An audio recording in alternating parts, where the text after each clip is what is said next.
Hey, I read the article about one roast. This is Barry.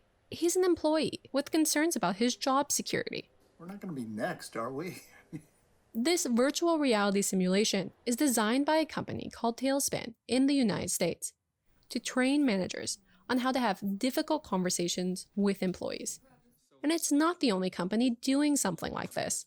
This simulation was created by audit giant PwC, which employs over 250,000 people globally. The aim is to put staff in the shoes of a marginalized person as they experience everyday discrimination. So I can tell you right now, it's not a matter of whether it's going to be a thing in the future. Virtual reality for training purposes, and in particular soft skills training and practical skills training, is an area that's being used by organizations across different industries all over the world right now. In 2018, businesses spent $829 million on VR. That market is expected to increase fivefold by 2023, as total investment in the technology will surpass $4 billion a year. And while some of that will be used for everyday operations, like virtual meetings, training simulations are expected to make up a large proportion of the increase.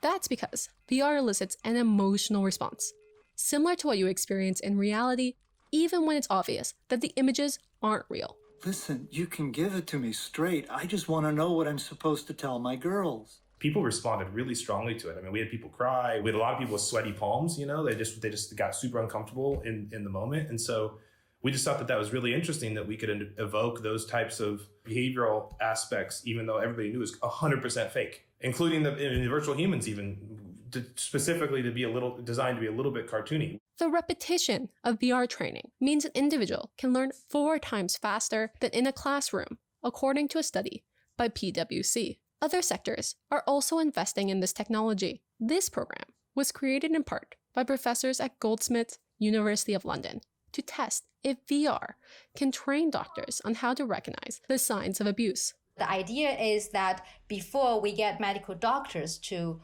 probably go out and talk to real patients, they can practice with virtual patients. So they can make all the mistakes they would otherwise make with real patients. And then they can learn from this experience. They can experience it multiple times, right? Because there is a psychological journey you go through in difficult conversations that you can actually practice. And VR really triggers all this in your body.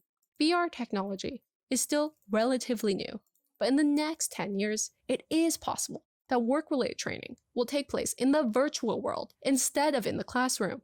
Catherine Berjikian, CGTN, London.